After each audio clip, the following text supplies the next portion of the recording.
18वीं विधानसभा के नवनिर्वाचित माननीय सदस्यों के प्रशिक्षण के लिए आयोजित इस 2 दिवसीय विशेष प्रबोधन कार्यक्रम में आज के समारोह कार्यक्रम में उपस्थित प्रदेश की आदरणीय राज्यपाल श्रीमती आनंदीबेन पटेल जी, विधानसभा के माननीय अध्यक्ष श्री सतीश महाना जी, प्रदेश सरकार में मेरे वरिष्ठ सहयोगी उप मुख्यमंत्री द्वय श्री केशव प्रसाद मौर्य जी, श्री ब्रजेश पाठक जी, प्रदेश सरकार के वित्त और संसदीय कार्य विभाग के मंत्री श्री सुरेश कुमार खन्ना जी, मंत्रिमंडल के मेरे सभी सहयोगीगण, सभी माननीय सदस्यगण और प्रमुख सचिव विधानसभा समेत विधानसभा सचिवालय के सभी अधिकारीगण, मैं सबसे पहले प्रबोधन कार्यक्रम के समारोह के अवसर पर आप सभी माननीय सदस्यों की ओर से माननीय राज्यपाल महोदय का हृदय से स्वागत करता हूं, उनका अभिनंदन करता हूं। ये हमारा सौभाग्य है कि माननीय राज्यपाल महोदय जैसे एक अनुभवी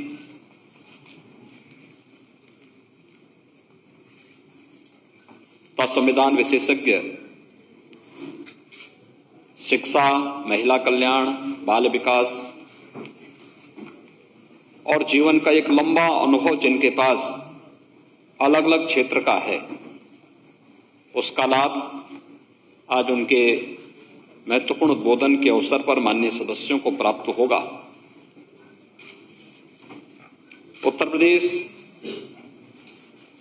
विगत 3 वर्षों से माननीय राज्यपाल महोदय के मार्गदर्शन में उनकी सक्रियता, उनकी कर्मठता के नेतृत्व में अलग अलग क्षेत्र में विकास और लोक कल्याण की अनेक योजनाओं को लागू करने में सफलतापूर्वक आगे बढ़ रहा है। इस अवसर पर आज नवनिर्वाचित माननीय सदस्यों के इस विशेष प्रबोधन कार्यक्रम में उनका मार्गदर्शन प्राप्त हो रहा है। मैं इस अवसर पर उनका हृदय से अभिनंदन करता हूं, स्वागत करता हूं। मैं धन्यवाद देता हूं विधानसभा के अपने माननीय अध्यक्ष जी को, जिन्होंने एक छोटे से कार्यकाल के अपने इस दौरान कुछ नवाचार किए। आदरणीय प्रधानमंत्री जी की मंशा के अनुरूप नेशनल ई विधान एप्लीकेशन को लागू करते हुए देश की पहली विधानसभा, जो सबसे बड़ी विधानसभा है, और वह अब ऐसे लगती है जैसे वास्तव में उत्तर प्रदेश के अंदर दिखनी चाहिए थी, और वह एक अच्छा प्रयास हुआ है। इस प्रयास का लाभ आप में से प्रत्येक सदस्य को प्राप्त होने वाला है। थोड़ा अभ्यास आप करेंगे, ये जो डिवाइस वहां लगाई गई है टैबलेट के रूप में, उतना ही सरल है जितना आपका स्मार्टफोन या मोबाइल फोन। और मुझे लगता है कि आप में से कोई भी ऐसा व्यक्ति नहीं है जो स्मार्टफोन और डिवाइस का अपना इस्तेमाल न करता हो। उससे ज्यादा कठिन नहीं है, थोड़ा अभ्यास करना पड़ेगा, प्रयास करना पड़ेगा, और उस अभ्यास के साथ अपने हाथ को आजमाना पड़ेगा। तो स्वाभाविक रूप से आपको भी लगेगा कि यह तकनीक तो बड़ी उपयोगी है और इसको हम बेहतर तरीके से उत्तर प्रदेश के विकास की दिशा से आगे बढ़ाने का कार्य कर सकते हैं। तो एक साथ आपका प्रशिक्षण ई विधान के साथ भी और विधानसभा की कार्रवाई में भाग लेने के लिए क्या नियम होने चाहिए, इसके साथ भी जुड़ेगा, तो स्वाभाविक रूप से आप इस मामले में सौभाग्यशाली हैं कि आपको इन सभी कार्यक्रमों को एक साथ जोड़ने का अवसर प्राप्त हो रहा है। मित्रों, बहुत सारी चीजें ऐसी हैं जो हमें सौभाग्यशाली बनाती है। 25 करोड़ की आबादी उत्तर प्रदेश की है और 25 करोड़ में से 403 ऐसे बिरले सदस्य हैं जो उत्तर प्रदेश के विकास के लिए, उत्तर प्रदेश के भाग्य को लेकर के इस सदन में बैठ करके चर्चा परिचर्चा को आगे बढ़ाएंगे और फिर उसका एक ठोस परिणाम लेकर के आएंगे। इसलिए तो लोकतंत्र में हमने जनता को जनार्दन का स्वरूप माना है। हमारी जवाबदेही जनता के प्रति है और मैंने इस बात को देखा है। मैं 1998 से सक्रिय रूप से सार्वजनिक जीवन में काम कर रहा हूं, एक सांसद के रूप में। विगत 5 वर्ष के अंदर प्रदेश के मुख्यमंत्री और विधान परिषद सदस्य के रूप में, और इस 18वीं विधानसभा में मैं भी आपकी तरह एक नए सदस्य के रूप में आपके बीच में आया हूं। तो स्वाभाविक रूप से एक विधायक के रूप में भी मैं इस निष्कर्ष पर पहुंचा हूं कि एक जनप्रतिनिधि अपना जीवन जितना व्यवहारिक बना ले, जनता के साथ उसका संवाद जितना अच्छा होगा, साथ साथ वह जिस मजबूती के साथ ईमानदारी पूर्वक जनता की समस्या के लिए प्रयास प्रारंभ करेगा, जनता की अपेक्षाओं पर वह उतना ही खरा उतरता हुआ दिखाई देगा।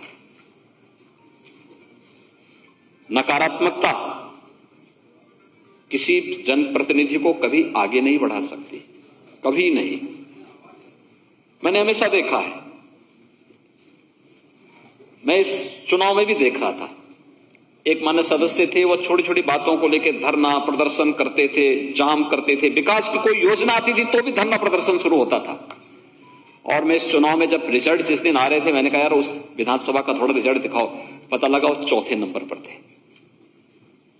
आप देख सकते हैं जनता कितनी जागरूक है, उसे मालूम है लोकतंत्र में जनता को जनार्दन का स्वरूप वैसे ही नहीं माना गया है। उसे एक एक गतिविधि की जानकारी होती है और गतिविधि की जानकारी किस रूप में होती है। विधानसभा की हमारी कार्रवाई चल रही है, हम में से ज्यादातर लोगों में होड़ क्या लगती है कि हम जिस रूप में अपनी बात को कह दें, बस एक बार प्रोसीडिंग का हिस्सा बनना चाहिए। लेकिन याद रखना, अगर आपकी बात नकारात्मक है, नेगेटिव है, तो जनता भी उसको नकारात्मक भाव के साथ ही लेती है। उसका कोई क्रेडिट आपको नहीं मिल पाता है, बल्कि आपकी एक खराब छवि प्रस्तुत होती है।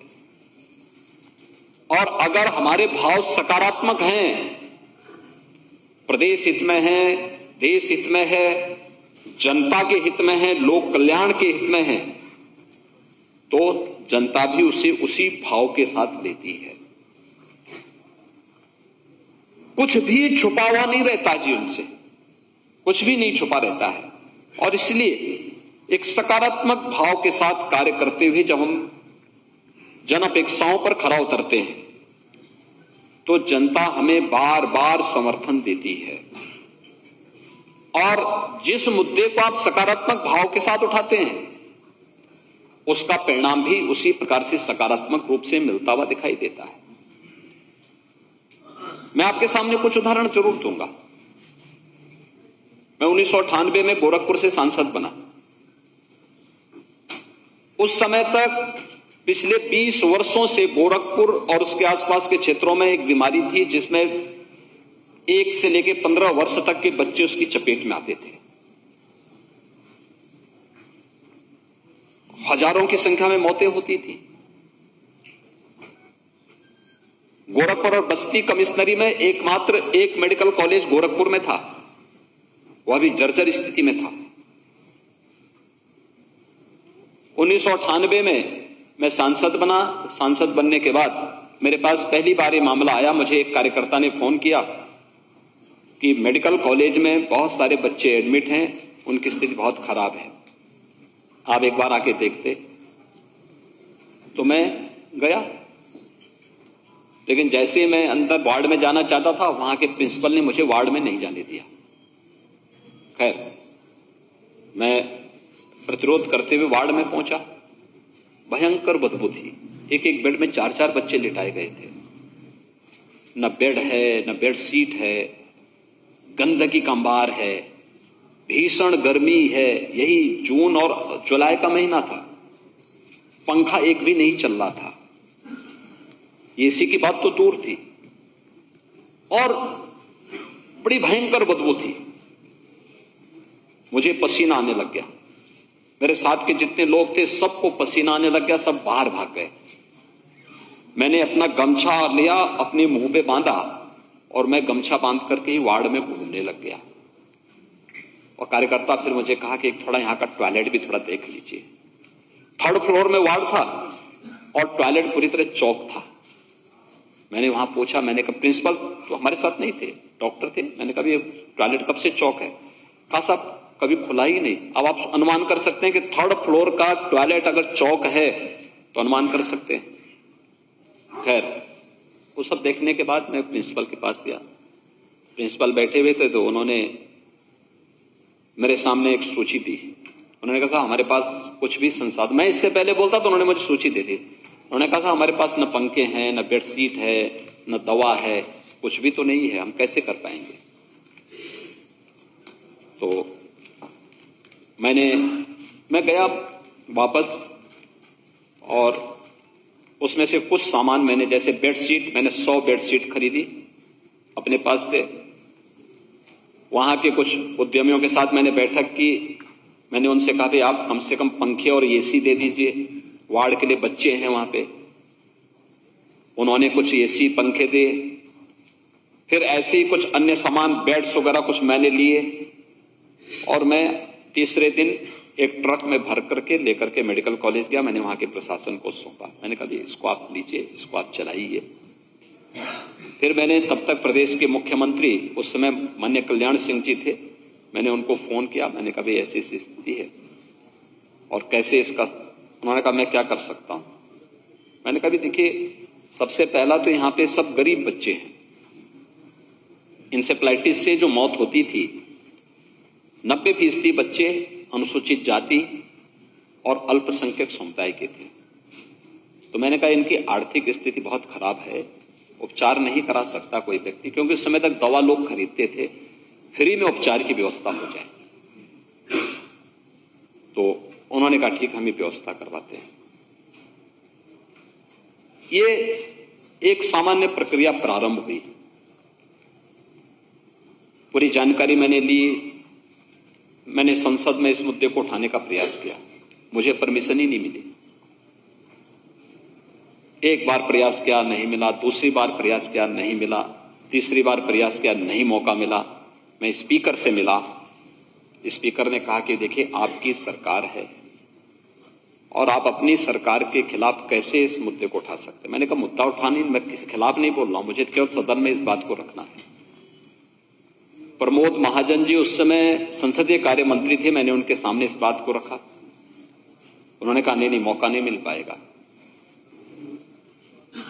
मैं स्पीकर से जिद किया। मैंने कहा मुझे आप मौका दे दीजिए। उन्होंने कहा मैं 1 मिनट का मौका दूंगा। मैंने कहा 1 मिनट नहीं, आधा मिनट का दीजिए, मुझे इसमें मौका मिलना चाहिए। अगर आपको मेरी बात में दम लगता हो तो मुझे मौका देना, नहीं लगता है तो मुझे बिठा देना। अब आश्चर्य करेंगे कि मुझे केवल वहीं से मौका मिला। 2 मिनट का समय उन्होंने दिया। 2 मिनट के अंदर मैंने लक्षण बताने शुरू किए। तो कुशीनगर से लेकर के और सहारनपुर तक के जितने सांसद थे सब खड़े हुए। सबने कहा साहब ऐसी बीमारी हमारे यहां भी है। उस समय अमेठी के सांसद भी खड़े हुए। डॉक्टर संजय सिंह वहां से सांसद थे। सहारनपुर से एक नकली सिंह, बहुत वरिष्ठ सदस्य थे, वो सांसद थे। ऐसे ही अलग अलग सांसद खड़े हुए। पीलीभीत से श्रीमती मेनका गांधी सांसद थी, वो भी खड़ी हुई, कहा तो हमारे यहां भी बीमारी है। और फिर इस पे चर्चा करने का समय मुझे मिला, कॉलिंग अटेंशन में आधे घंटे की चर्चा का मौका मिला और फिर ये चर्चा आगे बढ़ती गई। भारत सरकार ने टीम भेजनी शुरू की, कार्य प्रारंभ हुआ, वैक्सीनेशन शुरू हुआ, वायरल ने अपना नेचर बदला, चलती रही और हम लोग भी हिम्मत नहीं हारे। 1998 से जिस यात्रा को हमने प्रारंभ किया था, ठीक 20 वर्ष यानी 19 वर्ष के बाद मुझे मुख्यमंत्री बनने का जब अवसर प्राप्त हुआ, मैंने प्रदेश में अंतर विभागीय समन्वय बनाया। और मित्रों, आज इंसेफ्लाइटिस के 95% मौतों को हम लोगों ने कंट्रोल कर लिया। एक बेहतरीन मॉडल है, ये बेहतरीन मॉडल है देश और दुनिया के लिए, कैसे इसको नियंत्रित किया जा सकता है, इसका एक मॉडल यह एक खड़ा हुआ है। और वही मॉडल जो हम लोगों ने अंतर विभागीय समन्वय के माध्यम से आगे बढ़ाया, आज वही मॉडल है जिसमें उत्तर प्रदेश ने कोरोना कालखंड में देश के अंदर बेहतरीन प्रदर्शन करके दिखाया है।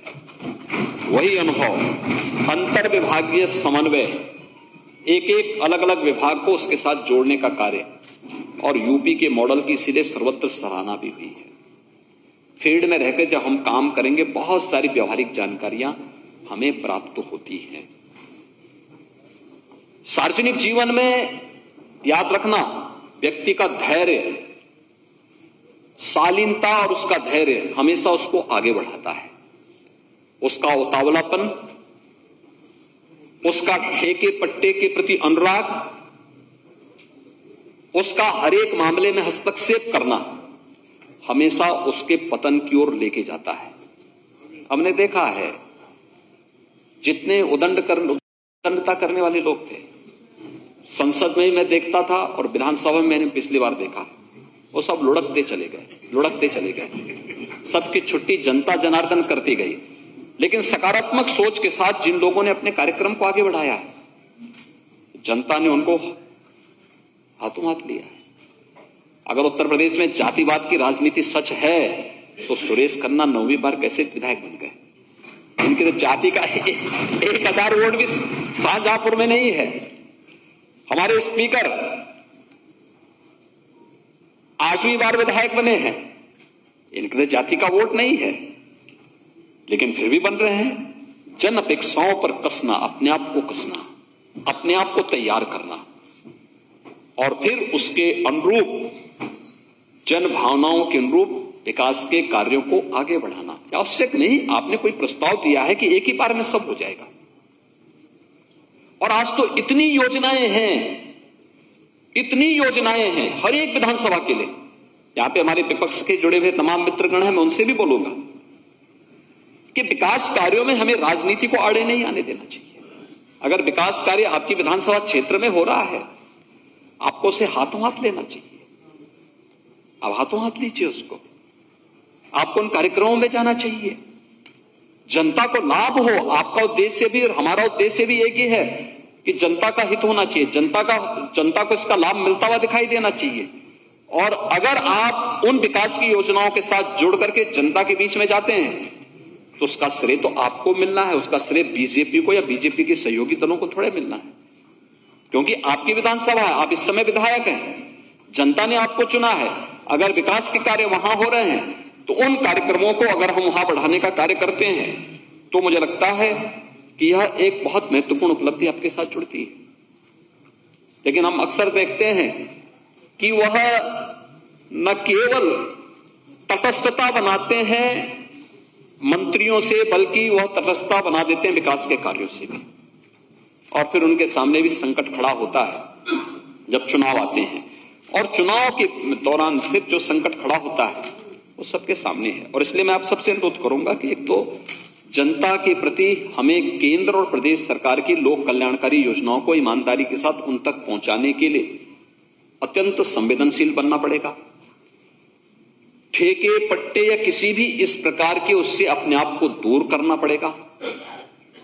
ट्रांसफर पोस्टिंग जो उत्तर प्रदेश में बदनामी का कारण था, इससे उतनी ही दूरी बनानी पड़ेगी। मेरिट के आधार पर कार्य हो, इसके बारे में अधिकाधिक जोर देने की तरफ आगे बढ़ना पड़ेगा और एक आदर्श जनप्रतिनिधि के रूप में अपनी एक छवि को प्रस्तुत करना पड़ेगा। और मैं तो विधानसभा से कहूंगा, माननीय अध्यक्ष जी से कहूंगा कि हमारा प्रयास हो कि कम से कम 1 या 2 सदस्य विधानसभा में जो अच्छे हों, एक तो हम नए सदस्यों को बोलने का मौका जरूर दें। अक्सर क्या होता है, देखिए पिछली बार हमने 3 ऐसे सेशन चलाए थे इस विधानसभा के, जो अपने अपने देश के अंदर मॉडल बने थे। जैसे सस्टेनेबल डेवलपमेंट गोल पर 36 घंटे तक सदन चला था। इसके पीछे चलाने का हेतु 2 था। एक, प्रधानमंत्री जी ने जो एक लक्ष्य हम सबके सामने दिया है, पूरे देश के सामने दिया है कि सतत विकास के लक्ष्यों को प्राप्त करने की दिशा में हमें क्या कुछ करना है। और उस चर्चा में मैंने देखा कुछ सदस्य ऐसे थे जो 36 घंटे तक सदन में बैठे रहे और उसमें से काफी सदस्यों ने चर्चा में भाग लिया, जिनको हम सोचते थे कि इनको कुछ भी पता नहीं होगा, लेकिन जब डिबेट में उन्होंने अपनी बात को रखी, क्योंकि रात्रि को 2 बजे तक तो मैं भी सदन में था और रात्रि 2 बजे तक मैं उनके भाषण सुनता रहा। 5-5, 7-7 मिनट मिलता था, लेकिन क्या मजबूती के साथ, कम शब्दों में किस प्रभावशाली तरीके से वे अपनी बात को सदन में रखते थे। या मुझे लगता अत्यंत अनुकरणीय उदाहरण था। उस समय सदन के अंदर मैंने देखा कितना पोटेंशियल है, कितनी ऊर्जा है, कितनी प्रतिभा है जनता के द्वारा चुने गए बातों पे। आवश्यक नहीं कि आपकी भाषा साहित्यिक हो, आवश्यक भी नहीं कि आपकी भाषा विशुद्ध व्याकरण युक्त हो। महत्वपूर्ण यह है कि विकास के प्रति आपकी सकारात्मक दृष्टि और आपका व्यवहारिक ज्ञान, क्योंकि आप जो कहेंगे वो व्यवहारिक ज्ञान पर आधारित होना चाहिए। फील्ड में आप विजिट करेंगे, उससे जुड़ी हुई जानकारी हो। वो कोई साहित्यिक मंच नहीं कि हम साहित्यिक भाषा का प्रयोग ही वहां पर करें। जो आपकी भाषा है, अपनी भाषा में अपनी बात को वहां पर कहने की आदत हमारी होनी चाहिए। और हमारा प्रयास हो कि वर्ष में फिर कोई ऐसा मैकेनिज्म हम तैयार करें कि 1 या 2 या 3 ऐसे कुछ आदर्श विधायक हम चयनित करें, जो विधानसभा के किसी एक सत्र में फिर उनको सम्मानित करके एक व्यवस्था को आगे बढ़ाया जाए। जरूर आगे बढ़ाया जाए कि भाई हर साल एक ही विधायक को न किया जाए। भाई एक को जब मिल गया तो 5 साल में फिर उसका नंबर ना आए, फिर 5 साल के बाद ही आए। लेकिन कुछ ऐसे सत्र होने चाहिए, जैसे राज्यपाल का अभिभाषण। कौन कहता है कि हम राज्यपाल महोदय जब अभिभाषण दे तो राज्यपाल जी के अभिभाषण के बाद फिर हम चर्चा को देर रात्रि तक नहीं कर सकते? पूरी रात्रि भर चलाइए सदन को, भोजन की व्यवस्था हो, अधिक से अधिक सदस्य बैठे, कोरम हमेशा भरा हुआ हो, प्रोसीडिंग का हिस्सा उनकी बात को किया जाए, उनकी प्रोसीडिंग में पूरी बात उनकी आए, कम शब्दों में प्रभावशाली तरीके से अपनी बात को रखना। ये चीजें अगर हम करते हैं तो मुझे लगता है कि एक अच्छे जनप्रतिनिधि के रूप में आपकी पहचान बनेगी। भाषण देने का एक अभ्यास आपका होगा जनता के सामने। देखिए, हमारी ताकत जनता के प्रति हम अपने संबोधन के माध्यम से ही सम्मोहन पैदा करते हैं और फिर वही सम्मोहन हमें वोट में बदलता है। अगर आप केवल चुपचाप खड़े होकर हाथ जोड़ के जा रहे हैं, एक बार वोट मिल जाएगा, दूसरी बात जनता पूछिएगी कि अरे आप कुछ बोलेंगे भी, तो बोलने की आदत का मंच बनना चाहिए विधानसभा, और उसकी आदत डालने का एक अभ्यास, और फिर आदर्श विधायक के चयन की प्रक्रिया। फिर विधानसभा में हम जब विधानसभा की कोई पुस्तिका जारी करें तो उसमें आना चाहिए कि फलाने सत्र में यह हमारा आदर्श विधायक रहा है, यह हमारे आदर्श विधायक के रूप में इन लोगों ने वो किया है। तो ये कुछ चीजें हैं जिसको लेकर हमें कार्य करना होगा। दूसरा, मैं अक्सर एक बात देखता हूं, अभी 23 को माननीय राज्यपाल महोदय का भाषण होगा नए विधानसभा का लिए। सत्र की शुरुआत राज्यों में राज्यपाल जी के अभिभाषण से होती है और संसद में राष्ट्रपति जी के अभिभाषण से होती है। फिर राज्यपाल जी के प्रति धन्यवाद प्रस्ताव सदन में आएगा और उस पर चर्चा होगी। याद रखना, अगर आप विधानसभा में हैं तो राज्यपाल जी के भाषण के दौरान, राज्यपाल जी के आने के पहले सभी मान्य सदस्य कम से कम 15 मिनट पहले अपनी सीट पर बैठ जाएं। उस दौरान शांति से राज्यपाल महोदय के अभिभाषण को सुने। बहुत कुछ मटेरियल उस अभिभाषण में आपको भाषण का मिलता हुआ दिखाई देगा। आपके पास सॉफ्ट कॉपी या हार्ड कॉपी तो बाद में आएगी, लेकिन भाषण को चुपचाप अपना ईयरफोन लगाइए और पूरे भाषण को सुनिए, अच्छी बातों पर ताली पीटिए और उसको पूरा समर्थन उस समय करिए। एक माहौल बदला हुआ दिखाई देगा आपको।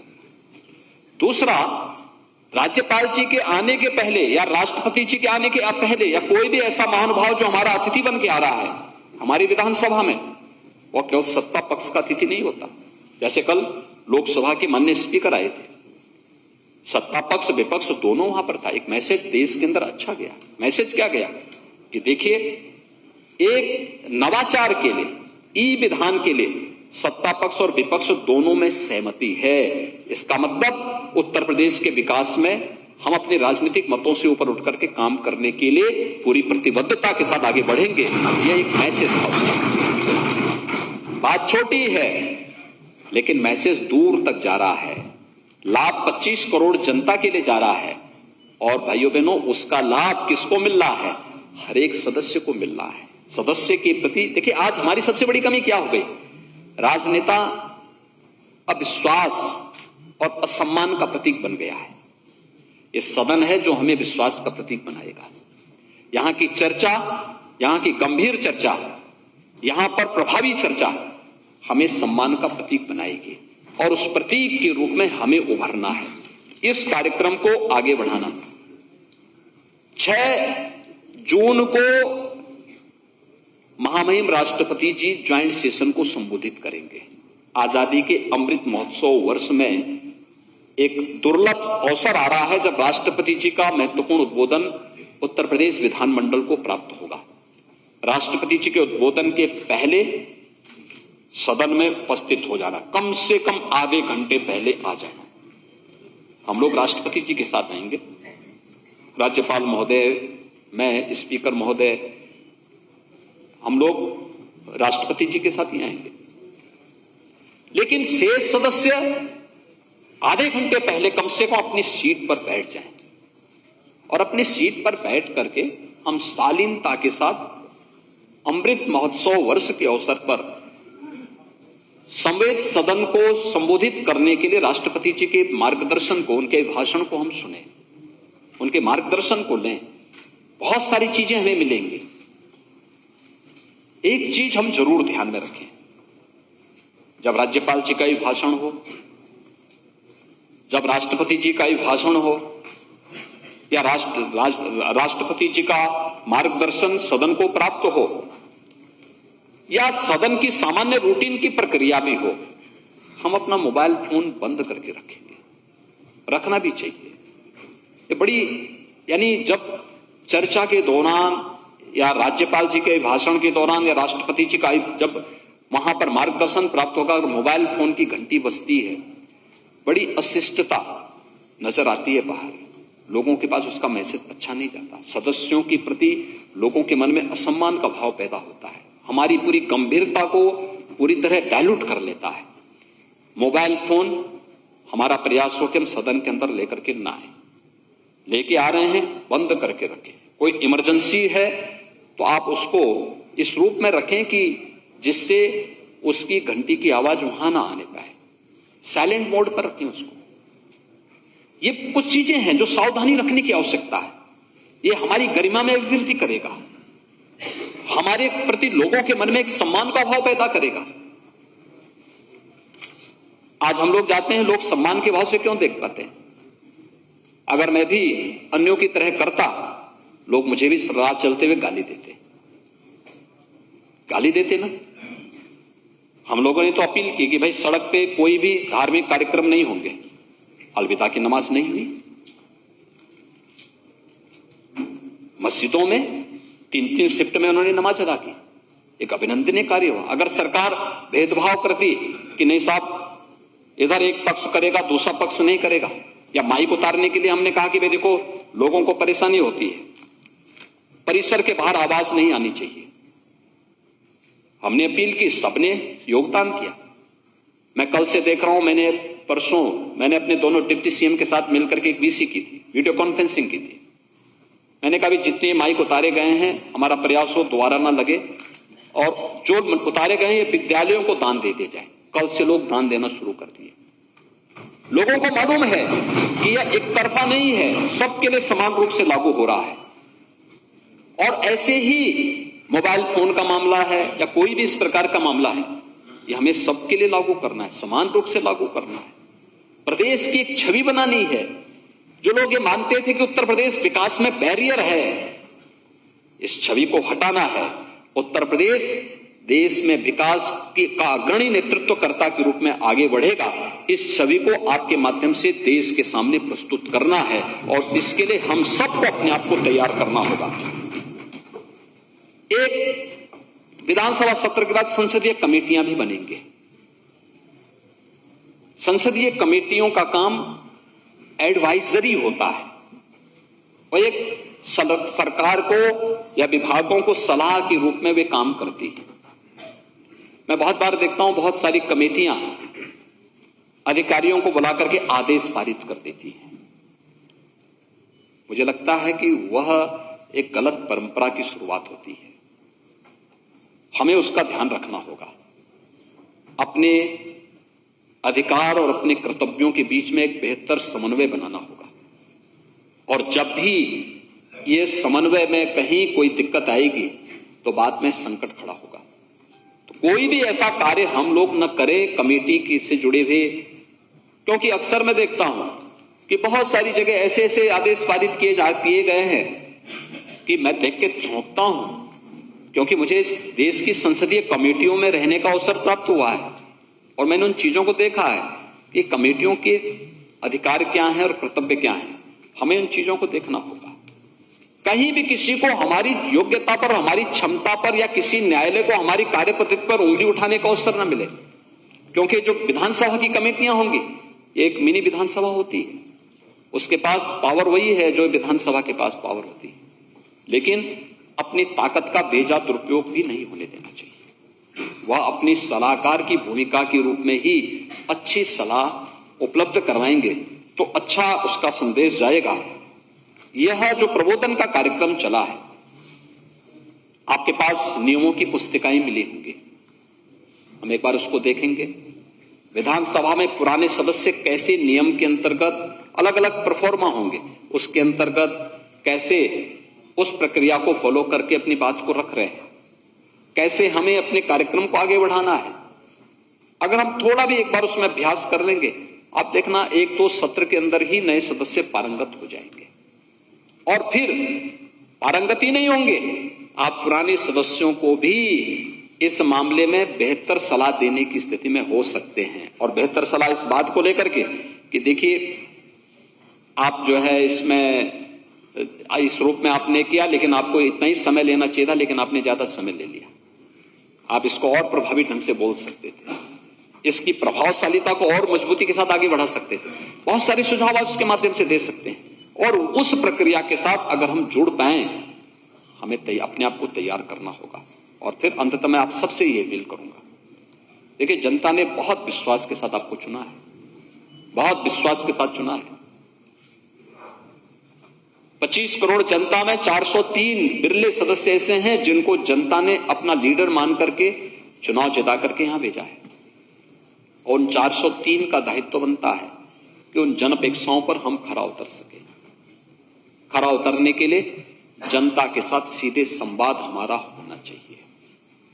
विधानसभा सत्र के बाद जब भी आपको अवसर मिलता है, कमेटियों की बैठकों को छोड़ करके या कोई विशेष सत्र को छोड़ करके, या जब आप अपनी विधानसभा से जुड़े हुए कार्यों को देख करके यहां पर आते हैं, उस समय को छोड़ करके जब भी आप अपने घर में हो, जनता से जरूर मिले।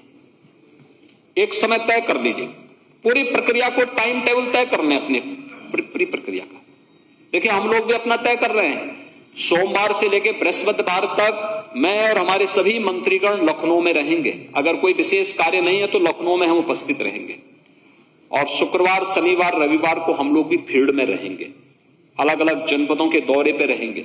जनपदों के दौरे के दौरान हम लोग जनप्रतिनिधियों से भी मिलेंगे, जनता से भी मिलेंगे, विकास के भौतिक कार्यों का सत्यापन भी करेंगे, समीक्षा बैठकें भी करेंगे। आपको अपनी बात जो भी करनी है मंत्री के साथ अलग से बैठक करके अपनी बात को रखें। समीक्षा बैठक के दौरान आरोप प्रत्यारोप एकदम बंद होना चाहिए, उसकी गरिमा रखनी चाहिए।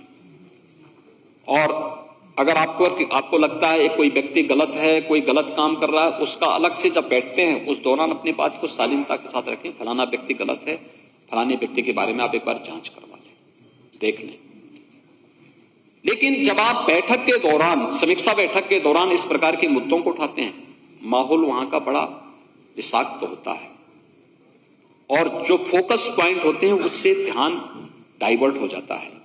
हमें इस चीज को हमेशा ध्यान रखना होगा और इसलिए सोमवार से लेकर के बृहस्पतिवार तक माननीय जनप्रतिनिधियों के लिए यहां पर मैं भी, दोनों डिप्टी सीएम भी, हमारे सभी माननीय मंत्रीगण भी यहां पर मौजूद रहेंगे। लेकिन अच्छा होगा पहले से समय लेकर के आप मिलेंगे तो आसानी से आपको समय मिल जाएगा।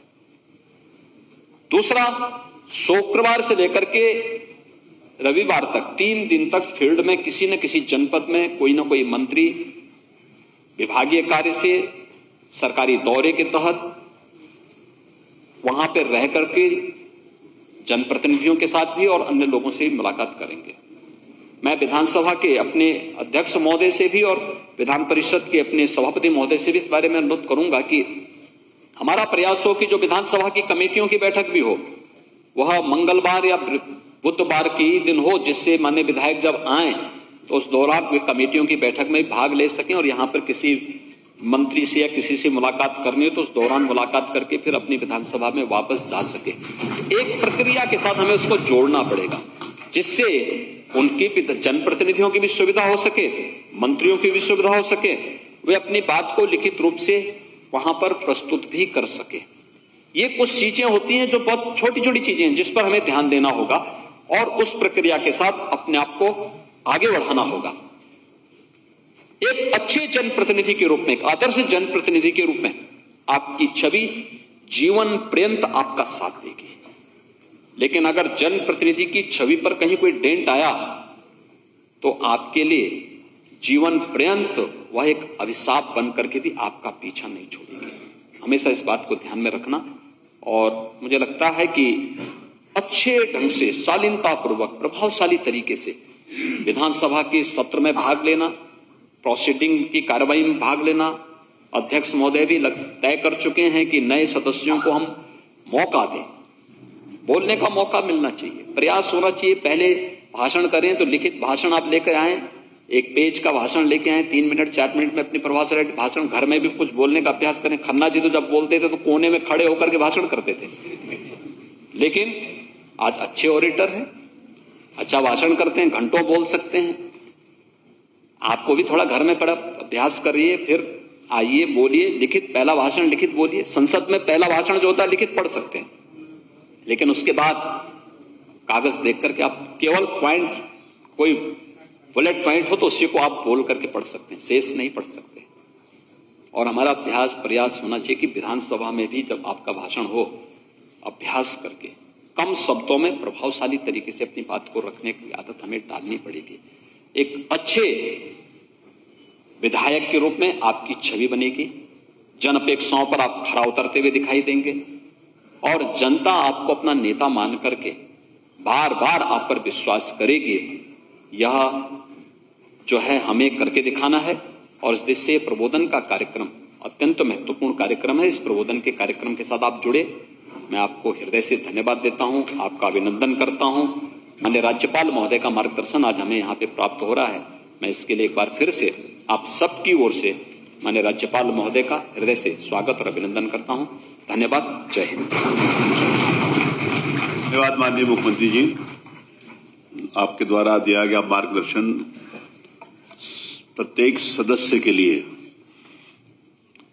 कार्य करने में उत्साह वर्धन करेगा, प्रेरणा देगा। आपके द्वारा बताया गया एक शब्द बहुत महत्वपूर्ण है। हम सब लोग अपने राजनीतिक जीवन की इस शुरुआती प्रशिक्षण समारोह के अवसर पर जो माननीय मुख्यमंत्री जी ने कहा उसको आत्मसात करेंगे और उसके अनुरूप अपना आचरण और व्यवहार करेंगे। मैं आपके प्रति हृदय से आभार व्यक्त करता हूं कि आपने हम सब लोगों को मार्गदर्शन दिया। प्रमुख सचिव विधानसभा। उत्तर प्रदेश की माननीय राज्यपाल श्रीमती आनंदीबेन पटेल की छवि एक सक्रिय राजनीतिक कार्यकर्ता एवं कुशल प्रशासक की रही है। विधायिका के क्षेत्र में आपका दीर्घ अनुभव रहा है। एक ख्याति लब्ध शिक्षिका होने के साथ साथ आप राजनीतिक क्षेत्र में वर्ष 1987 से जुड़ी। आपने भारतीय जनता पार्टी प्रदेश महिला मोर्चा की अध्यक्ष, भारतीय जनता पार्टी प्रदेश इकाई की उपाध्यक्ष तथा राष्ट्रीय कार्यकारिणी के सदस्य जैसे महत्वपूर्ण पदों पर कार्य किया है। वर्ष 1994 से 1998 तक आप राज्यसभा की सदस्य रही। वर्ष 1998 में अहमदाबाद के मांडल निर्वाचन क्षेत्र से प्रथम बार आप गुजरात विधानसभा की सदस्य चुनी गई। तत्पश्चात आप वर्ष 2002, 2007 तथा 2012 में चौथी बार लगातार गुजरात विधानसभा क्षेत्र के लिए निर्वाचित होती रहीं। आप वर्ष 1998 से 2014 तक सरकार के विभिन्न महत्वपूर्ण विभागों की मंत्री भी रही हैं। माननीय श्री नरेंद्र मोदी जी के नेतृत्व में आपको कार्य करने का अनुभव और सौभाग्य प्राप्त है। श्रीमती आनंदीबेन पटेल जी को गुजरात की प्रथम महिला मुख्यमंत्री होने का गौरव प्राप्त है। एक महिला जनप्रतिनिधि तथा मुख्यमंत्री के रूप में आपने गरीब व मध्यम वर्ग के परिवारों को मुफ्त इलाज एवं गरीब विद्यार्थियों की शिक्षा हेतु अनेक योजनाओं का आरंभ किया। आपको एक सफल शिक्षक के रूप में गुजरात राज्य एवं राष्ट्रपति द्वारा राष्ट्रीय स्तर के श्रेष्ठ शिक्षक पुरस्कार से सम्मानित भी किया गया। आप छत्तीसगढ़ तथा मध्य प्रदेश की राज्यपाल रही हैं। जुलाई 2019 से आप उत्तर प्रदेश के राज्यपाल के पद पर आसीन हैं। संसदीय लोकतंत्र में आपका उल्लेखनीय योगदान रहा है। सौभाग्य है कि इस प्रबोधन कार्यक्रम में माननीय सदस्यों को आपका मार्गदर्शन प्राप्त होगा। माननीय श्री राज्यपाल।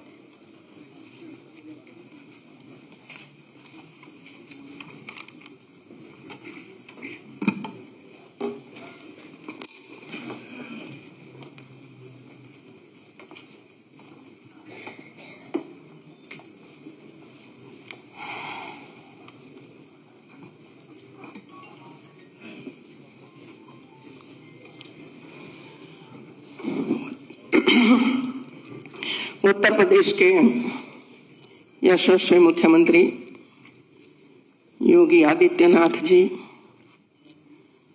विधानसभा अध्यक्ष श्री सतीश महाना जी,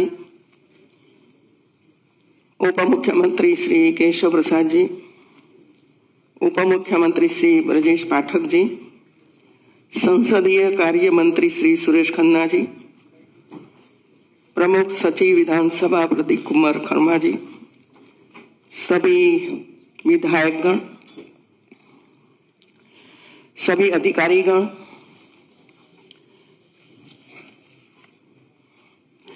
पहले तो आप सबको बहुत बहुत बधाई देती हूँ। 128 ऐसे विधायक हैं जो पहली बार जनप्रतिनिधि बनकर विधानसभा में आए हैं। 47 महिलाएं हैं जो पहली बार इतनी बड़ी संख्या में विधायक बनकर इस सभा में आई है। मित्रों, ये हमारे सबके सौभाग्य की बात है कि महिलाओं की संख्या और भी आगे जाकर बढ़नी ही चाहिए। मित्रों, विधायक के रूप में काम करना, विधायक के बाद मंत्री जब बनते हैं तो मंत्री के रूप में काम करना और एक जनप्रतिनिधि के रूप में बात करना, काम करना, ये तीनों अलग अलग बात है। मित्रों, मैं पहले ये आपको कहना चाहती हूं कि सभी विधायकों ने क्या काम करना है, कैसे करना है, क्यों करना है, ये सोच लेना चाहिए। मित्रों, आपकी प्राथमिकता क्या है? आपकी प्राथमिकता क्या है काम करने की? यही सोचना पड़ेगा सबसे पहले, क्योंकि मैं जानती हूं कि आप जो चाहते हो कि मेरे मत विस्तार में सभी रोड बन जाए, सभी स्कूल बन जाए, सभी आंगनबाड़ी बन जाए, सभी वो बन जाए, सभी वो बन जाए, घर घर पानी पहुंच जाए, ऐसा जो मानकर आप आए तो आप निराश हो जाओगे। मैंने 20 साल काम किया है, इसलिए आपको बता रही हूं। और ऐसे वचन भी आपके मत विस्तार में मत दीजिए कि 5 साल में मैं आपके घर तक पानी पहुंचा दूंगा। ऐसा मत कीजिए मित्रों। न आप पहुंचा पाएंगे तो आपकी छवि बिगड़ेगी, न मंत्री काम कर सकेगा तो उनकी छवि बिगड़ेगी, और दोनों की छवि बिगड़ती है तो सरकार की छवि बिगड़ जाती है। सरकार का भी बजट होता है मित्रों, सरकार का भी बजट होता है, हर विभाग का बजट होता है, और बजट के हिसाब से ही काम करता पड़ता है। और इसमें भी जहां कुछ पहुंचा ही नहीं है, सबसे पहले प्रायोरिटी सरकार की वही होती है मित्रों। एक गांव है, एक भी रोड नहीं है, एक गांव है जिसको 5 रोड है और आप 6ठा रोड मांग करते हो, सरकार दे सकती है? आप सोचिए जरा। सरकार की प्रायोरिटी, मंत्री की प्रायोरिटी वही होगी कि जहां एक भी रोड नहीं है, सबसे पहले वहां रोड जाएगा और उनको लाभ मिलेगा। अब आप मांग कर रहे हो, सरकार दे नहीं रही है, तो आपको ये लगेगा सरकार तो कुछ काम ही नहीं करती है, बस वो ही शुरू हो गया। और हम ये मानते हैं कि कहीं मीडिया के आगे बोल दिया, मीडिया ने 4 दिन आपकी बातें बता रही तो आपकी नेगेटिव छवि बनकर जाती है, वो भी साथ साथ में आप सोच लीजिए मित्रों।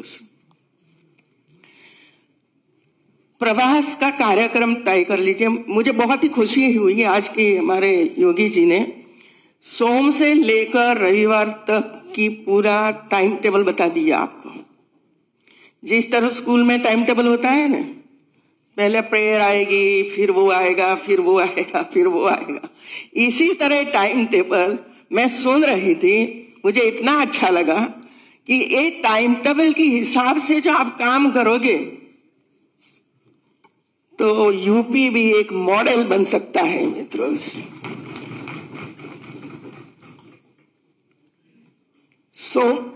सोमवार, मंगलवार और बुधवार सभी मंत्री को लखनऊ में रहना है।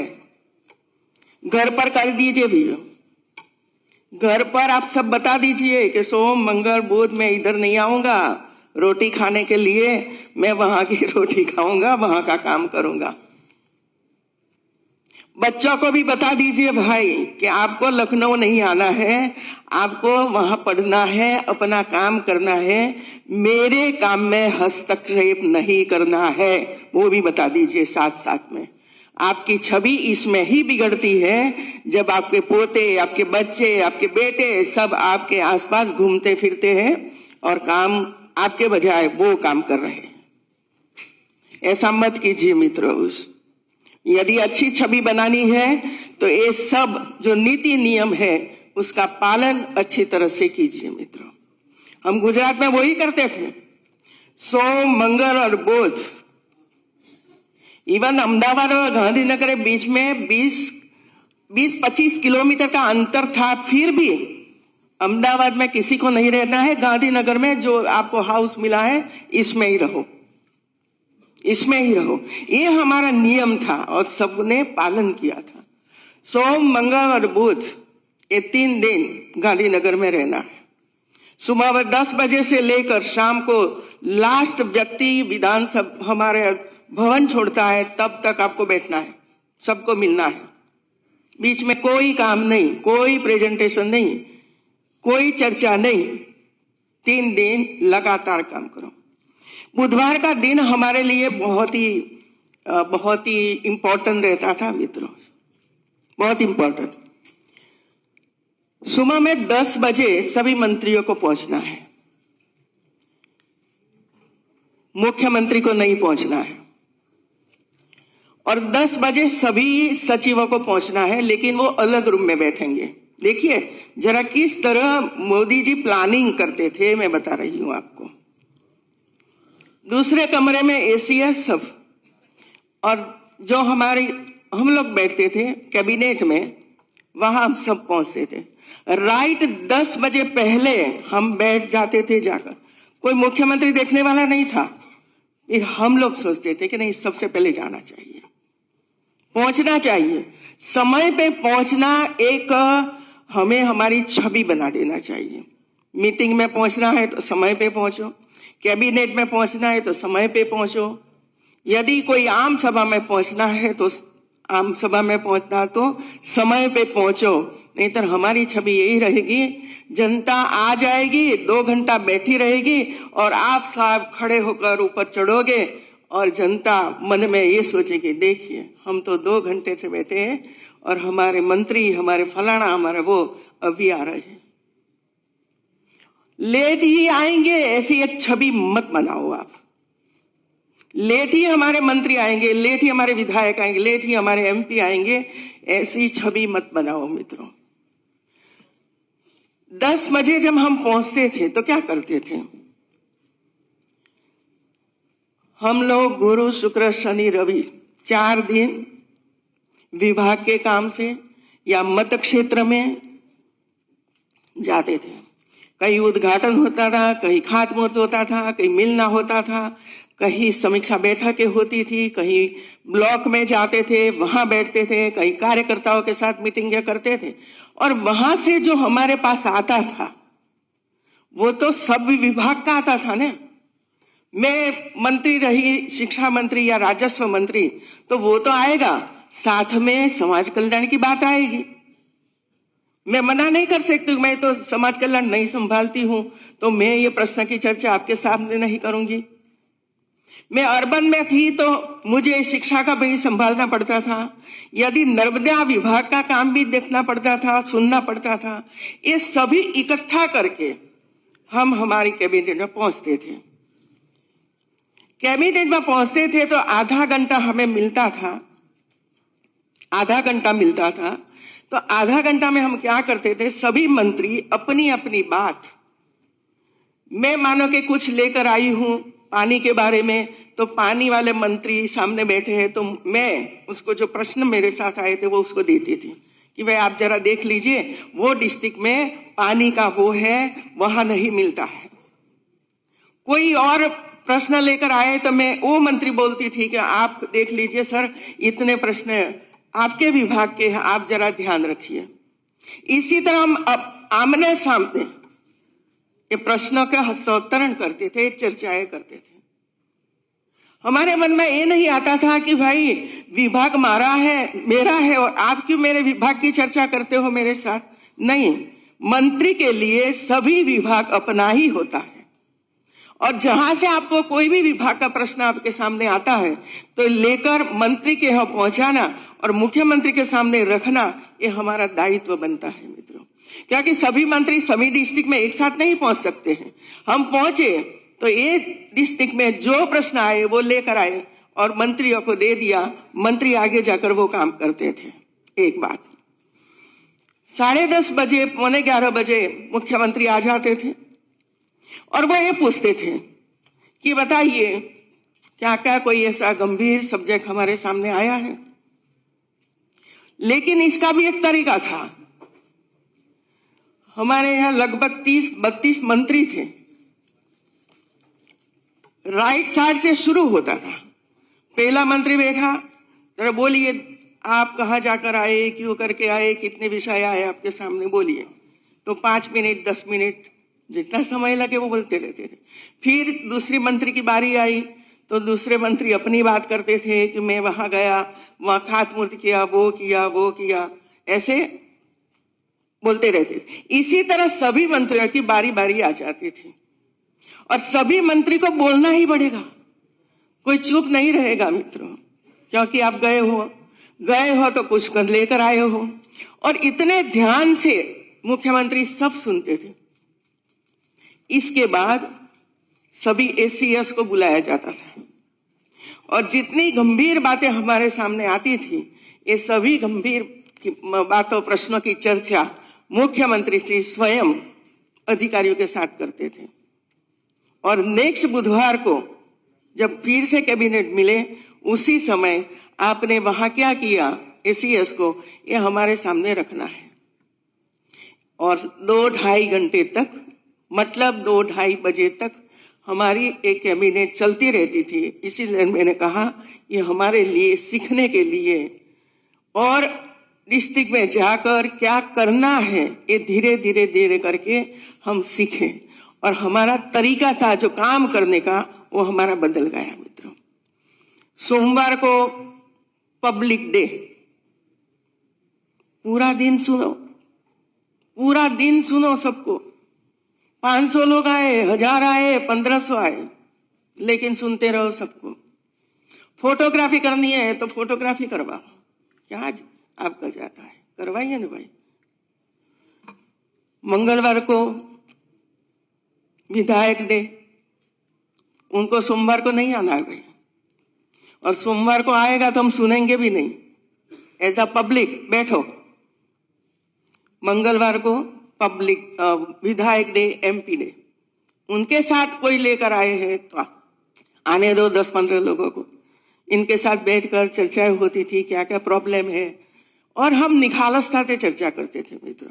मैंने शुरुआत में कहा कि कोई 50 रोड लेकर मेरे सामने पीडब्ल्यूडी में मीटिंग में मंत्री थी, तो 50 अपने मत क्षेत्र का 50 रोड लेकर आएंगे तो क्या मैं बोलूंगी? तो मैं तो बता देती थी भाई ये 50 में से एक रोड नहीं, इतना मुझे बताइए, 2 नहीं है वो मुझे बताइए, इतना ही रोड होगा। और दूसरा, कितना बजट है पीडब्ल्यूडी का? ये बजट के हिसाब से हर जनपद को 150 करोड़ से लेकर 200 करोड़ रुपया मिलेगा। इसमें ही आपका जनपद का काम होगा। उनको पता होना चाहिए बजट कितना है, किस तरह में अलॉटमेंट कर रहे हैं, ये सभी को पता था। और इसी वजह से शुरुआत में थोड़ा सा हुआ, लेकिन बाद में उनको भी पता चल गया कि भाई हम 50 स्कूल हमारे क्षेत्र में मांग करते। 50 स्कूल, आपके तो 400 है, मल्टीबार 50 करो, कितनी स्कूल हो गई, कितना बजट चाहिए, वो तो सोचना पड़ेगा ना। इसी वजह कहा कि बजट कितना है, इस संदर्भ में हमें ये करना पड़ेगा। बुधवार को कैबिनेट के बाद प्रेजेंटेशन रहता था। कोई बड़ा काम करना है, कोई रोड बड़ा एक्सप्रेस वे बनाना है, वो बनाना है, तो ये विभाग का अच्छा प्रेजेंटेशन मंत्रियों के सामने रखा जाता था। मंत्री को कुछ प्रेजेंटेशन करना है तो वो भी रखा जाता था। तो ये हमारा बुधवार का काम पूरा होता था। गुरु, शुक्र, शनि, रवि ये डिस्ट्रिक्ट का प्रवास होता था और डिस्ट्रिक्ट में हम लोग जाते थे। इसमें हम अपने अपने तरीके से तय करते थे।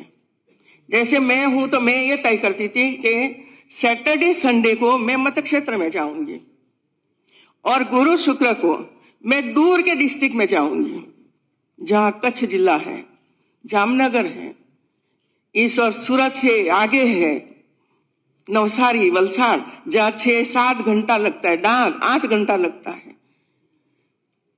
तो एक वीक में मैं 2 डिस्ट्रिक्ट का प्रवास और मेरा मत क्षेत्र का प्रवास, दूसरे सप्ताह में 4 दिन मैं डिस्ट्रिक्ट का प्रवास करती थी। जो दूर के है एक साथ जाना, 4 डिस्ट्रिक्ट का प्रवास कर देना और फिर रविवार रात को वापस आना और फिर सोमवार से विधानसभा में जाना। मित्रों, इस सब में सब कुछ आ गया। वहां हमारे कार्यकर्ताओं के साथ बैठना, महाविधायकों के साथ बैठना, सरकारी अधिकारियों के साथ बैठना, जो योजनाएं बनी है इसकी समीक्षा करना, क्यों नहीं हुआ है, और इतनी इंफॉर्मेशन वहां से हमें मिलती थी। मित्रों, एक बात मैं बता दूं आपको, मुझे कभी कभी ऐसा होता है कि बात करनी चाहिए कि नहीं करनी चाहिए, लेकिन बता दूं आपको, कभी भी एसीएस आपके विभाग के ये प्रश्न पेंडिंग है, इतनी फाइल पेंडिंग है, आपको कभी नहीं बताएंगे।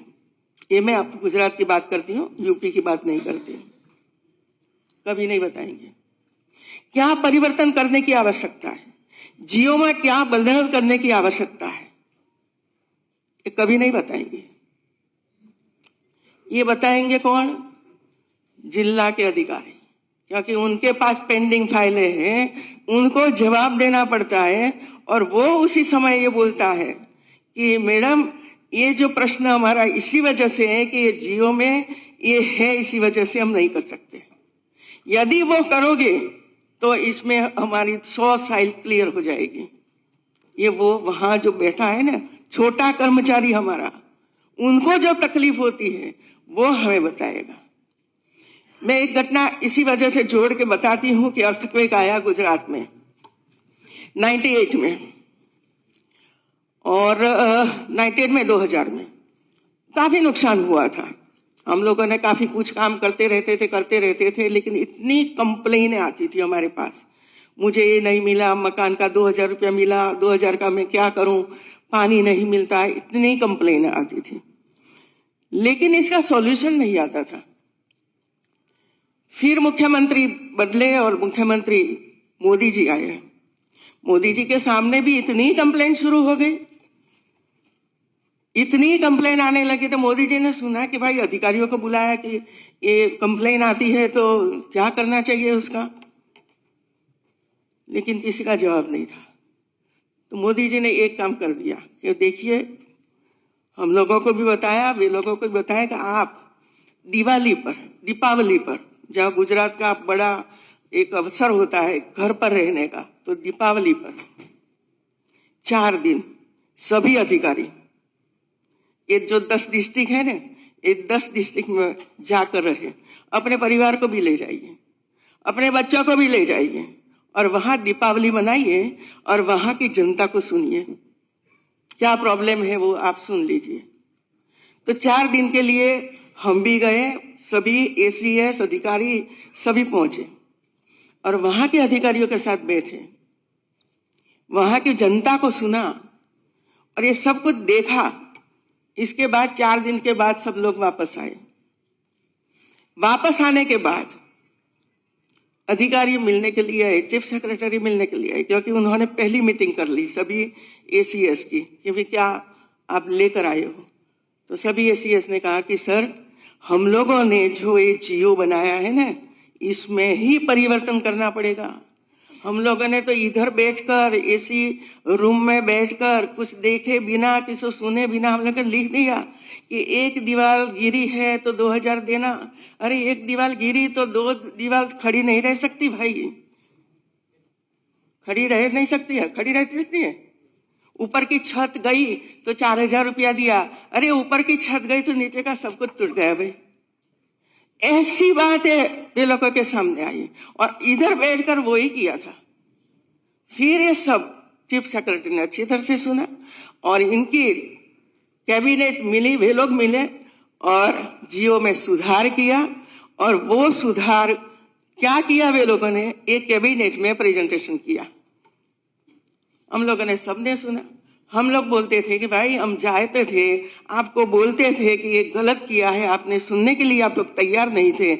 जब स्वयं पहुंचे वहां और वहां जाकर अधिकारियों को मिले, पब्लिक को मिले तब, और दूसरा वहां जाकर देखा, सब वहां जाकर देखा, घर देखा, पंचायत सदस्य का घर देखा, उनका घर देखा, पंचायत भवन देखा, सब देखा, तब पता चला कि वो तो सबसे पहले तोड़कर फिर से बनाना पड़ेगा। तो मोदी जी ने कहा कि फिर से लाइए, सब कुछ सुधार कर लाइए, तो सब सुधारा। फिर बजट आया तो बजट का विषय आया कि बजट ज्यादा करना पड़े। मतलब कभी कोई सरकार मना नहीं करती है मित्रों, सरकार मना नहीं करती है। मंत्री के हाथ में कुछ नहीं है, सीएम के हाथ में कुछ नहीं है, जो कुछ है वो अधिकारियों के हाथ में है। मैं बता दूं आपको, क्या आप कोई चेक पर साइन करते हो? करते हो? नहीं होती है भाई। अधिकारी के हाथ में सब कुछ है मित्रों, लेकिन काम करवाने की जिम्मेवारी आपकी है। मैं बता दूं, काम कराने की जिम्मेवारी मंत्रियों की है कि भाई बैठिए मेरे सामने, बताइए बजट कितना है, क्या क्या करने का है इसमें, कितने रोड, पंचायत रोड कितने, स्टेट रोड कितने, जिला के रोड कितने हैं, कितने मकान बनाने वाले, कितने गरीबों को देने वाले हैं, इसमें से आयोजन करिए, मेरे सामने रखिए, बाकी ऑर्डर कीजिए। तो ये बजट अलॉटमेंट ये तो किया आप लोगों ने, लेकिन इम्प्लीमेंटेशन ये महत्व का पॉइंट है मित्रों। बजट तो बनते हैं, देखिए मुझे तो पता है फरवरी महीने में बजट की समीक्षा होती थी, वित्त विभाग करता था, सभी मंत्री सभी लोगों को बुलाते थे, कितना काम हुआ है, कितना बजट का खर्च हुआ, ये बताना पड़ता था। और जो फरवरी तक, इसके बाद मार्च महीना, तो मार्च महीना में कितना काम होगा वो आप कर लो और बाकी के बजट सरेंडर कर दो। और 25%, 30%, 40% बजट सरेंडर करना पड़ता था, काम ही नहीं कर पाते थे मित्रों। तो ये हम देखेंगे और अप्रैल महीने से काम का आरंभ होगा तो ही आप अपना बजट अच्छी तरह से पूरा यूज कर सकते हो मित्रों, पूरा यूज कर सकते हो।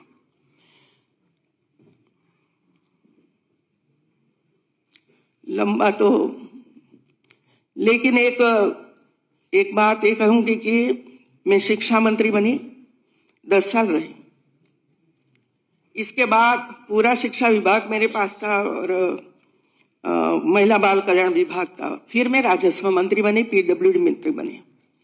अब ये मेरी समस्या थी कि मान लो कि मुझे 10 कॉलेज नई बनानी है, 100 नई स्कूल बनानी है, इतनी वो बनाना है, तो हमें निर्भर होना पड़ता था राजस्व पर कि जमीन मिले तो बने। एक दूसरा, निर्भर होना पड़ता था पीडब्ल्यूडी डिपार्टमेंट पर, क्योंकि डिजाइन बनाना, टेंडर निकालना और काम करना, काम उसका। शिक्षा विभाग का काम क्या, मंजूरी देना कि ये जिले में वहां स्कूल, वहां स्कूल, वहां स्कूल, वो काम हो गया। फिर फाइलें घूमती रहती थी, राजस्व विभाग पैसा आएगी, फिर वहां जाएगी, फिर वहां जाएगी। 6-8 महीने तक हम एक भी स्कूल बना नहीं पाते थे, मैं आज सही आपको बताती। लेकिन मैं जब राजस्व मंत्री बनी और पीडब्ल्यूडी डिपार्टमेंट मेरे पास आया तो मैंने ये सभी वर्किंग सिस्टम बदल दी। मैंने ये किया कि secondary school, primary school, college बनाने के लिए कितनी जमीन चाहिए तय कर लो। तो हम लोगों ने तय कर ली कि प्राइमरी स्कूल गवर्नमेंट की हो या प्राइवेट हो तो उसको 1 एकड़ जमीन देना है।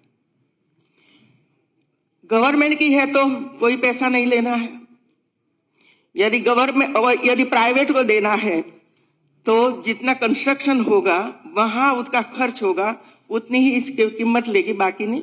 बाकी जो मैदान, खेल का मैदान होगा फ्री में देंगे। लेकिन ये जमीन देने की जिम्मेवारी डीएम की होगी, हमारी किसी की नहीं। कोई फाइल गांधीनगर में नहीं आनी चाहिए। तो तुरंत 1 महीने में उनको जमीन देनी पड़ेगी, तो वहां नहीं आया। फिर आया डिजाइन बनाना, तो प्राइमरी सेकेंडरी स्कूल के लिए मैंने खुद बैठकर अधिकारियों को, इंजीनियर को बुलाई, डिजाइन बना दी। 4 प्रकार की डिजाइन आप तय कर लो शिक्षा विभाग वाले कि ये डिजाइन करनी है, तो फाइल नहीं जानी चाहिए पीडब्ल्यूडी में, आप तय करके दीजिए कि वो विकल्प हमारे लिए बराबर है, ये करिए। तो ये वहां नहीं फाइल गई। और टेंडर निकालना है, सितंबर महीने तक टेंडर आपको निकालना पड़ेगा और बारिश पूरी हो जाए कि तुरंत काम का आरंभ करना है। तो 1 ही साल में काम कर सकते थे मित्रों। अब ये तीनों विभाग इकट्ठा होकर काम करें और इसमें जो हमारे जो प्रॉब्लम आते हैं वो प्रॉब्लम की ओर तीनों विभाग देखे तो कितनी सरलता से हम काम कर सकते हैं मित्रों। वर्क डिस्ट्रीब्यूशन हो गया कि आपको ये काम कर देना है, तो जवाब मांगो जिला के अधिकारी पास, क्यों जमीन नहीं दिया भाई। और उनको जब कह ही दिया है सरकारी जमीन देनी है तो इसमें प्रॉब्लम क्या है। तो इसी तरह हमें ऐसे प्रॉब्लम जो आते हैं वो 2 अधिकारी 3 अधिकारी जब आमने सामने नहीं बैठेंगे तब तक वो विषय चलता ही रहेगा। इधर फाइल जाएगी, इधर फाइल जाएगी, फिर वापस आएगी। और एक तो सबको ये पता ही है, आपको भी पता होगा, अधिकारियों को तो आदत है, आपकी फाइल गई तो देखेंगे अंदर होगा फिर भी लिखेंगे, वो भेज दो, वो नहीं है, वो भेज दो, वो भेज दो, फाइल वापस, फिर आप देखो फाइल आई, फिर उस नोट करो, फिर फाइल गई, फिर वापस आई। ये चक्कर में ही पड़े रहते हैं, पता नहीं कैसे मगज है उसे। सही में तो उनके सामने भी बोलती हूँ कि ये क्या चक्कर में पड़ते हो, गलतियां निकाल के वापस करते रहते हो, और सब कुछ इसमें होता है, ऐसा नहीं है। ये चक्कर में हमारे अधिकारी होते रहते हैं। आपका काम है मित्रों, काम कैसे करवाना है, लेकिन कभी इसके साथ झगड़ा नहीं करना है, ये भी सोच लो, नहीं तो आपका काम कभी नहीं होगा। जो आपने ऐसा कर दिया कि मैं देख लेता हूं, या तो वो तो यूपी में कहीं वो बदायूं में होगा, तो वहां से ट्रांसफर होकर वहां जाएगा, इसे कुछ कोई कहीं और जाएगा भाई? नहीं, उनको पता है मैं ट्रांसफर होगी, और क्या करोगे आप? शांति से, सहजता से, प्रेम से उनके पास बैठकर चर्चा करके निपटाइए फाइलें मित्रों, फाइलें निपटाइए। और योगी जी ने जो कहा ना भाई, मैं उसको भी दोहराती हूँ, ये चक्कर में मत पड़िए, टेंडर उसको देना है, ये चक्कर में मत पड़िए। आपकी छवि इसमें ही बिगड़ती है, इसमें मत पड़िए। संकल्प कीजिए कि सरकारी कोई काम नहीं करना। आपके बच्चों को भी समझाइए, इसमें कभी भी मत पड़िए। रोटी दाल खाएंगे, लेकिन शान से खाएंगे, शान से खाएंगे। एक गाड़ी होगी तो चलेगी, दूसरी गाड़ी की आवश्यकता नहीं है। यदि आप कमाते हो अपने तरीके से, अपने परसेवे से, तो दूसरी गाड़ी लीजिए, लेकिन ऐसा वैसा करके लीजिए। तो क्या चक्कर में पड़े हैं सब लोग, कहां बैठे हैं देख तो सही। मुझे नाम किसी का देना नहीं, लेकिन है सब लोग। संकल्प कर लीजिए, हम जनप्रतिनिधि हैं मित्रों, जनता के मतों से चुनकर आए, जनता ने हमारे पर विश्वास रखा है। और दूसरा, मैं तो बार बार कहती रहती हूँ, गुजरात में महिलाओं को, पुरुषों को, हम पहली बार चुनाव लड़े तो हम क्या पहनते थे, क्या खाते थे, किसमें जाते थे, कैसे जाते थे, कैसा घर था। और 5 साल के बाद जब ये सब बदल जाता है तो जनता को तो पता चलता ही है ना भाई, ये कैसे बदला। तो उनके मन में हमारी छवि अच्छी होनी चाहिए, इसके बजाय हमारी छवि ध्रुमिल होती जाती रहती है। और इसी वजह से जब हम एक जनप्रतिनिधि के रूप में चुनकर आए हैं, तो छवि वैसे ही रखिए, जब पहले दिन चुनाव में गए थे वैसे ही छवि होनी चाहिए मित्रों। और कार्यकर्ताओं को मिलिए मित्रों, कार्यकर्ताओं को मिलिए, समय निकालिए उसके लिए, क्योंकि कार्यकर्ताओं ने आपको चुनाव में जिताने के लिए पसीना बहाया है। और इसी वजह से हमारे लिए कार्यकर्ता मुख्य है। दूसरा और है, गांव गांव जाइए मित्रों। हम तो बुकलेट बनाते थे, 1 साल की जनप्रतिनिधि एक बुक बनती थी। कहाँ गए आप, पहले वो तारीख और गांव का दौरा, वहां जाकर क्या काम किया, दूसरी तारीख वहां गए, तीसरी तारीख विधानसभा में रहे, वो वहां रहे। और ये बुक हम सभी हमारे मत क्षेत्र में सबके हाथ में देते थे कि देख लीजिए, कोई नहीं बोलेगा कि घर पर बैठे रहे और इधर नहीं आए हैं। वो भी चाहते हैं कि भाई आप क्या काम कर रहे हो, बताइए तो सही। तो एक बुकलेट बनती थी और वो घर घर तक कार्यकर्ताओं तक पहुंचाते थे हम, कि देख लीजिए हम लोग कहाँ का, नवसारी गए तो नवसारी का काम हुआ, इसमें तो वो देखते हैं, हाँ नवसारी का प्रवास किया है। तो ऐसा भी हमारा पर्सनल जो हम काम करते हैं, सरकार का जो काम है, एज मंत्री, एज विधायक, तो वो भी एक डॉक्यूमेंट्स बनाना चाहिए। ये डॉक्यूमेंट्स हमें आप पब्लिक के सामने रखिए, उनको बताइए कि वो काम हम लोगों ने किया है। तो इसी तरह एक जनप्रतिनिधि के रूप में हमें रहना है, महिला हो या पुरुष। जनप्रतिनिधि जब बनते हैं तब इसमें नो एक्सक्यूज। मंत्री हो, पुरुष महिला हो या स्त्री मंत्री हो, लेकिन जिस तरह पुरुष काम करते हैं इसी तरह महिला मंत्री को भी काम करना चाहिए। वो कभी भी महिला नहीं बोल सकती है कि मैं महिला हूं इसी वजह से एक दिन मैं कम आई हूं। नहीं, हमें तो जनप्रतिनिधि है, ये कोई नहीं देखता है कि ये महिला है इसी वजह से हमने ज्यादा वोट दिया वो दिया, नहीं, वो हमारा काम करेगी इसी वजह से वोट दिया है, तो यही काम करना है मित्रों। तो काफी बातें हैं आपके सामने रखनी, लेकिन मुख्यमंत्री जी ने काफी अच्छे तरीके से आप लोगों को सावधान भी किया है, मार्गदर्शन भी दिया है और प्रोत्साहित करने के लिए काफी प्रयास किया है और सभी टाइम टेबल बता दिया है आपको कि आपको इसी तरह काम करना है। तो आपको ये वो नहीं होगा कि मैं सोमवार के दिन जाऊंगा तो मंत्री मिलेगा कि नहीं मिलेगा। अब वो स्वस्थ हो गए आप सब कि आप सोमवार मंगलवार बुधवार को आओ, हम अपनी ऑफिस में मिलेंगे। तो एक तय हो गया कि आप कभी भी जा सकते हो। फिर भी आप 5-10 लोगों को लेकर जाते हो, कोई प्रॉब्लम लेकर जाते हो, तो यदि सहूलियत हो आपको तो पहले से फैक्स कर दीजिए मंत्री की ऑफिस में, तो मंत्री देख ले, उसके जो पीएस वगैरह साथ में रहते हैं वो देख ले और जो विषय है वो सावधान हो जाए कि आप जब आए हो तो मुझे ये प्रश्नों की क्या चर्चा आपके साथ करनी है।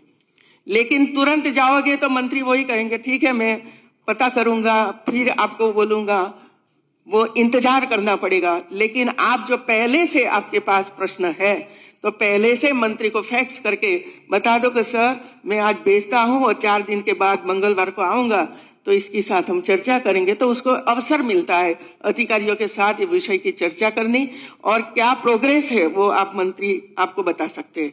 तो अच्छी बात यह है कि आप पहले से आपके प्रश्न के बाद चर्चा करना चाहते हो तो पहले से उसको भेज देना चाहिए, तो वो अच्छी तरह से आपको गाइड भी कर सकते हैं और आपका प्रश्न का समाधान भी कर सकते हैं। मित्रों, मुझे बड़ी खुशी हुई एक साथ आप सब बैठे,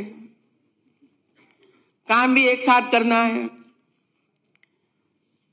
और कोई भी काम हो मित्रों, विधायक कोई भी हो, कोई भी पार्टी का विधायक हो, लेकिन आपके सामने पब्लिक है, आप पब्लिक के काम करने के लिए आए हो, जनता का काम करने के लिए आए हो, तो वहां कि हम वो पार्टी के नहीं करना चाहिए, लेकिन काम हो, अच्छी तरह से काम हो, समय से काम पूर्ण हो, इस दिशा में सबको सोचना चाहिए, सबको सोचना चाहिए, तो ही काम होगा मित्रों। उसे और सहयोग देना, नहीं तो काम बिगड़ जाएगा मित्रों। सहयोग देना कि ये हमारा काम शुरू हुआ है, हम सहयोग करेंगे, जल्दी काम पूरा खत्म हो जाए। उसको पानी की आवश्यकता हो तो आप उसको मदद कीजिए, कोई भी काम हो सहयोग कीजिए तो जल्दी से आपका काम हो जाएगा और आपकी एक अच्छी छवि आपके विधानसभा में तो बनेगी, लेकिन पूरे प्रदेश में एक अच्छी छवि बनेगी कि कोई भी व्यक्ति कोई भी काम लेकर आपके पास आना चाहेगा कि वहां जाओ, उनके पास जाओगे तो ये काम हो जाएगा। ऐसी छवि आपकी बननी चाहिए। एक दायरे में मत रहो मित्रों, एक दायरे में मत रहो। और ये तब कर सकते हो कि जब आप सभी डिपार्टमेंट का ज्ञान रखोगे। तो वाटर टाइट कंपार्टमेंट नहीं होना चाहिए कि मैं वो विभाग तो मेरी एक्सपर्टाइज लेकिन इसमें नहीं, ऐसा नहीं होना चाहिए। ये कब होगा कि जब विधानसभा में आप पूरा समय बैठे रहोगे और सुनते रहोगे सबका, तो सभी विभाग की कामगिरी आपके ध्यान में आएगी। लिखते रहो क्या क्या काम हुआ है और वो बात लेकर अपने मतक्षेत्र में जाइए। क्या परिस्थिति है, कई लोगों को तो की योजना है उसका लाभ मिलना चाहिए नहीं मिलना चाहिए उनको पता ही नहीं, बेचारे गरीब को तो पता नहीं है। उनको आपको कहना है कि भाई ये आपका लाभ उसका मिलेगा, वो बताओ उनको तो ही उनका आएगा। और इसी वजह से पूर्ण समय विधानसभा में बैठिए, सुनिए, लिखिए और अच्छी तरह से पढ़िए। प्रश्नोत्तरी करनी है तो क्या प्रश्न पूछना है। हम तो बताते थे कि मंत्री को घेरो, लेकिन आपके पास मटेरियल नहीं होगा तो क्या घेरने चाहते हो आप। और मंत्री तैयार होकर आते हैं तो आप कोई भी प्रश्न पूछो, कोई भी कॉर्नर पर से प्रश्न पूछो, वो उसका जवाब दे सकता है। लेकिन मंत्री तैयार नहीं है और विधायक तैयार नहीं है तो एक दो हो जाएगा और पूरा खत्म, जाओ। ऐसा नहीं होना चाहिए मित्रों। ये ऐसी चर्चा होनी चाहिए, मंत्री को भी ये तैयार होना पड़े कि भाई इसका विषय है ना, वो तो 10 प्रश्न पूछेगा, कहीं से पूछेगा, मुझे तैयार होना है। तो मंत्री भी तैयार हो गए, विधायक भी तैयार होंगे और सभी विभाग का आपको ज्ञान होगा मित्रों, तब जाकर आप एक्सपर्ट बन सकते हो। आप सबको बहुत बहुत बधाई, धन्यवाद।